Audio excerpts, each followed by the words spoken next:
चलिए एक कल्पना से शुरू करते हैं। सोचिए हम सब एक गलियारे में खड़े हैं और हमारे सामने दो दरवाजे हैं। एक दरवाजा भारी है, लोहे का, जिस पर ताला लगा है, अंधेरा सा, उस पर लिखा है जो तुम हो वही रहोगे। और दूसरा दरवाजा लकड़ी का है, सुंदर नक्काशी वाला, थोड़ा सा खुला हुआ है, अंदर से रोशनी आ रही है, उस पर लिखा है तुम वो बन सकते हो जो बनना चाहते हो। ये सिर्फ दरवाजे नहीं हैं, ये जीवन को देखने के, उसे जीने के दो बिल्कुल अलग नजरिए हैं। आज हम डॉक्टर कैरल डुवेक के काम पर आधारित इन्हीं दो शक्तिशाली विचारों की गहराई में उतरने वाले हैं, फिक्स्ड माइंडसेट और ग्रोथ माइंडसेट। और यहाँ सबसे दिलचस्प बात यह है कि ये सिर्फ मनोवैज्ञानिक शब्द नहीं है। जैसा कि इन दस्तावेजों से पता चलता है, ये वो बुनियादी मान्यताएं हैं जो हमारी पूरी दुनिया को आकार देती हैं। सही बात है। ये तय करती हैं कि हम चुनौतियों का सामना कैसे करते हैं, असफलता को कैसे देखते हैं और अपनी क्षमताओं की हद कहाँ तक मानते हैं। तो आज हमारा मिशन इन दोनों मानसिकताओं की बनावट को समझना है, ये जानना है कि कैसे एक दरवाजा हमें कैद कर सकता है और दूसरा हमें आजाद। बिल्कुल। तो चलिए पहले उस भारी बंद दरवाजे को समझने की कोशिश करते हैं। फिक्स्ड माइंडसेट यानी स्थिर मानसिकता। जी। ये सोच कहती है कि हमारी बुद्धिमत्ता, हमारे गुण, हमारा हुनर, ये सब जन्म से तय हैं, पत्थर की लकीर की तरह। हाँ बिल्कुल। स्रोत में इसे बहुत साफ तौर पर समझाया गया है। हाँ, इस मानसिकता के मुताबिक हर व्यक्ति को टैलेंट का एक निश्चित कोटा मिला हुआ है और उसे बदला नहीं जा सकता। मतलब अगर आप किसी चीज में अच्छे नहीं हैं, तो आप कभी अच्छे नहीं हो सकते, चाहे कितनी भी कोशिश कर लें। एग्जैक्टली। इसीलिए इस मानसिकता वाले लोगों के लिए हर स्थिति एक परीक्षा की तरह होती है। वो हर काम में खुद को साबित करने की कोशिश करते हैं, ये दिखाने की कि उनके पास सही मात्रा में प्रतिभा है। ओहो, और इसका मतलब ये हुआ कि उनके लिए असफलता सिर्फ एक नतीजा नहीं है, वो उनकी पहचान पर एक दाग है। अगर वो फेल हो गए तो इसका मतलब है कि वो फेलियर हैं। बिल्कुल। असफलता उनके लिए इस बात का सबूत बन जाती है कि उनमें उस काम को करने की क्षमता ही नहीं थी। ये एक पर्सनल अटैक जैसा है। हाँ। इसीलिए वो चुनौतियों से बचते हैं। कोई भी ऐसा काम जिसमें फेल होने का जरा सा भी खतरा हो, वो उनके लिए एक बड़ी परेशानी है। और दूसरों की सफलता उन्हें प्रेरित करने की बजाय डराती है। क्यों? क्योंकि वो उन्हें उनकी अपनी सीमाओं की याद दिलाती है। ये एक ऐसी दुनिया है जहां हर कोई आपकी क्षमताओं को आंक रहा है और आप खुद भी वही कर रहे हैं। ये तो सचमुच एक कैद जैसा लगता है, जहां आप लगातार खुद को बचाने और साबित करने में लगे हैं। तो इस कैद से निकलने का रास्ता क्या है? क्या वो दूसरा दरवाजा कोई उम्मीद देता है? ग्रोथ माइंडसेट वही उम्मीद है। ग्रोथ माइंडसेट उस अंधेरे बंद दरवाजे के बिल्कुल विपरीत है। ये इस विश्वास पर आधारित है कि हमारी बुनियादी क्षमताओं को मेहनत, लगन और सही रणनीतियों से विकसित किया जा सकता है। इसका मतलब ये नहीं कि हर कोई आइंस्टाइन बन जाएगा। नहीं, बिल्कुल नहीं। लेकिन इसका मतलब ये है कि कोई भी व्यक्ति मेहनत से पहले से ज्यादा बुद्धिमान और काबिल बन सकता है। तो इस नजरिए से प्रतिभा कोई पत्थर की लकीर नहीं, बल्कि एक बीज की तरह है जिसे सींचा जा सकता है। बहुत सुंदर उपमा है। और इस विचार को विज्ञान का भी सहारा है। शोध में न्यूरोप्लास्टिसिटी का जिक्र है। ये हमारे मस्तिष्क विज्ञान की एक बहुत बड़ी खोज है। अच्छा। ये बताती है कि हमारा दिमाग एक मांसपेशी की तरह है। जब हम नई चीजें सीखते हैं, चुनौतियों का सामना करते हैं और अपनी गलतियों से सीखते हैं, तो हमारे दिमाग में नए न्यूरल कनेक्शंस बनते हैं। और पुराने मजबूत होते हैं? हाँ, सचमुच हमारा दिमाग शारीरिक रूप से बदलता है। तो ये मानना कि हम बदल सकते हैं, ये सिर्फ एक अच्छी सोच नहीं, ये एक जैविक सच्चाई है। ये तो कमाल की बात है। यानी हमारा दिमाग हमारी सोच के हिसाब से खुद को ढाल लेता है। अब यहाँ एक बहुत ही व्यवहारिक और शक्तिशाली विचार आता है। स्रोत इसकी बात बार बार करते हैं, नॉट येट, यानी अभी नहीं का जादू। हाँ। सुनने में बहुत सरल लगता है, लेकिन इसका असर बहुत गहरा है। हाँ, ये एक छोटा सा बदलाव है जो पूरी कहानी बदल देता है। डॉक्टर ड्वेक ने अपने शोध में देखा कि जब छात्रों को आप फेल हो गए कहने की बजाय आप अभी पास नहीं हुए का ग्रेड दिया गया, तो उनके सीखने के तरीके में जमीन आसमान का फर्क आ गया। मैं ये नहीं कर सकता एक पूर्ण विराम है, एक फुल स्टॉप। ये एक फैसला सुना देता है, दरवाजा बंद कर देता है। और मैं ये अभी नहीं कर सकता, ये एक रास्ता खोल देता है। ये कहता है कि मंजिल दूर हो सकती है, लेकिन रास्ता बंद नहीं हुआ है। सही बात है। जैसे मैं गणित में अच्छा नहीं हूं की जगह ये कहना कि मैं अभी गणित में उतना अच्छा नहीं हूं, लेकिन मैं इस पर काम कर रहा हूं। ये हमारी सोच को तुरंत एक बंद गली से निकालकर विकास के रास्ते पर डाल देता है। आपने बिल्कुल सही पकड़ा। ये भाषा की ताकत को दिखाता है। शब्द सिर्फ संवाद का जरिया नहीं होते, वो हमारी हकीकत को गढ़ते हैं। अभी नहीं, ये स्वीकार करता है कि आप फिलहाल कहाँ हैं, लेकिन ये भविष्य की संभावनाओं को भी जिंदा रखता है। ये हार मानने और सीखने की प्रक्रिया में होने के बीच का विशाल अंतर है ना? बिल्कुल। ये मानसिकता को परिणाम से हटाकर प्रक्रिया पर, प्रोसेस पर केंद्रित कर देता है। और ये सीधे सीधे असफलता को देखने के हमारे तरीके से जुड़ जाता है। अगर कोई काम अभी नहीं हुआ है तो इसका मतलब है कि असफलता भी स्थायी नहीं है।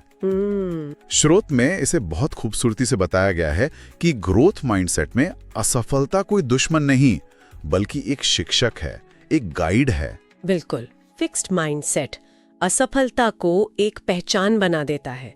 मैं एक असफल व्यक्ति हूँ, जबकि ग्रोथ माइंडसेट इसे एक घटना के रूप में देखता है। मैं इस बार असफल हुआ। ये एक बहुत बड़ा वैचारिक अंतर है। एक में आप अपनी पूरी पहचान को दांव पर लगा देते हैं, हाँ, और दूसरे में आप सिर्फ एक नतीजे का विश्लेषण करते हैं और उससे सीखते हैं।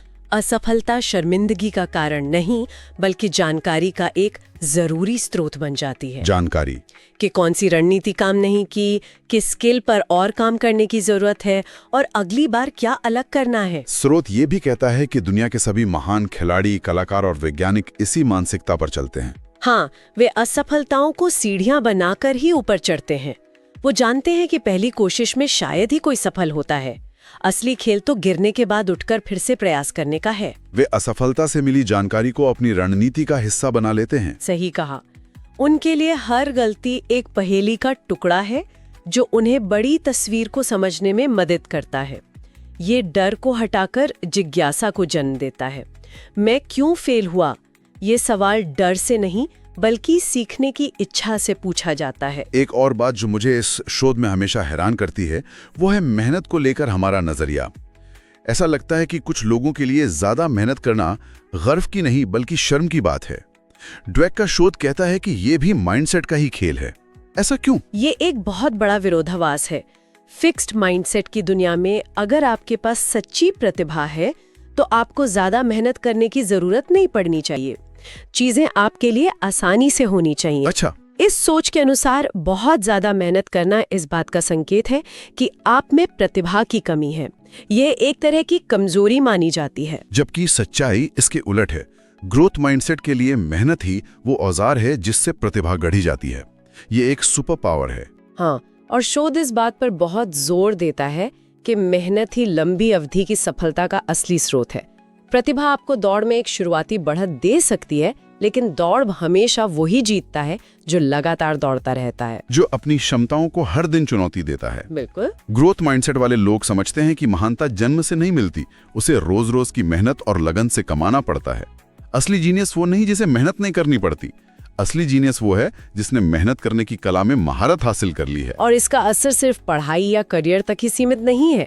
स्रोत बताते हैं कि मानसिकता हमारी जिंदगी के हर हिस्से पर असर डालती है। हाँ, चाहे वो व्यापार हो, हमारे रिश्ते हो या हमारा आत्मविश्वास हो, हर जगह ये सोच तस्वीर बदल सकती है। ये समझना बहुत जरूरी है ना? बहुत। उदाहरण के लिए व्यक्तिगत संबंधों को लीजिए।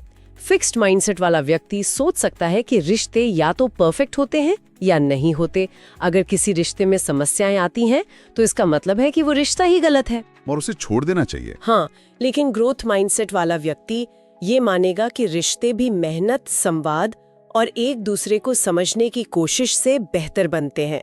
वो समस्याओं को रिश्ते के अंत के तौर पर नहीं, बल्कि उसे और मजबूत बनाने के एक अवसर के तौर पर देखते हैं। ये तो बहुत गहरा विचार है।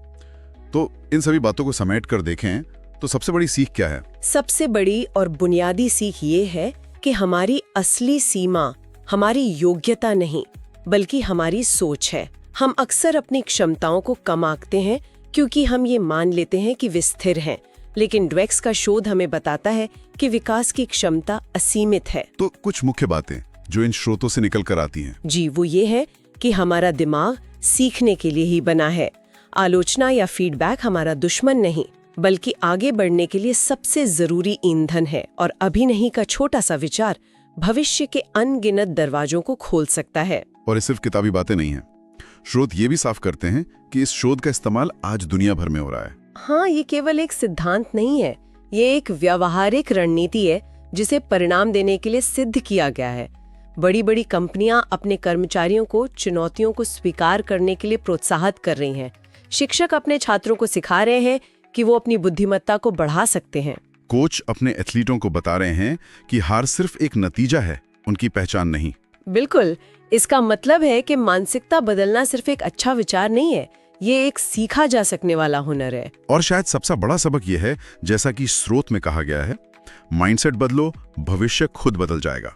ये एक बहुत ही शक्तिशाली और उम्मीद जगाने वाला विचार है। ये हमें कंट्रोल की भावना देता है। सही, हम शायद बाहरी परिस्थितियों को हमेशा नियंत्रित ना कर सकें, लेकिन हम अपनी सोच को, अपनी मानसिकता को जरूर नियंत्रित कर सकते हैं। भविष्य हमारे हाथ में लिखी कोई कहानी नहीं, बल्कि एक ऐसी किताब है जिसे हम अपनी सोच से हर रोज लिखते हैं। तो ये थी डॉक्टर कैरल ड्वेक के माइंडसेट के विचार पर हमारी गहरी पड़ताल। हमने देखा कि कैसे दो सरल लगने वाली मानसिकताएं जीवन के प्रति हमारे पूरे दृष्टिकोण को आकार दे सकती हैं। एक हमें हमारी है बनाई हुई सीमाओं में कैद करती है और दूसरी हमें असीमित विकास की ओर ले जाती है, उस रोशन दरवाजे की तरफ। यहाँ जो बात सोचने लायक है वो ये है कि हम में से कोई भी पूरी तरह से एक ही माइंडसेट का नहीं होता। हम सब दोनों का मिश्रण है, अलग अलग स्थितियों में अलग अलग तरह से सोचते हैं। सही बात है। तो सोचने वाली बात यह है कि अगर मानसिकता एक विकल्प है, तो आज जीवन का वो कौन सा एक छोटा क्षेत्र हो सकता है जहां हम जानबूझकर ग्रोथ माइंडसेट का चुनाव कर सकते हैं। शायद किसी मुश्किल काम को लेकर, किसी बिगड़ते रिश्ते को लेकर, या किसी नई स्किल को सीखने को लेकर। और वो छोटा सा बदलाव, मैं ये नहीं कर सकता को मैं ये अभी नहीं कर सकता, मैं बदलने का वो एक कदम कल क्या कुछ नया अनलॉक कर सकता है। याद रखने वाली बात यह है कि असली ताकत हमारे हालात में नहीं, हमारी सोच में है।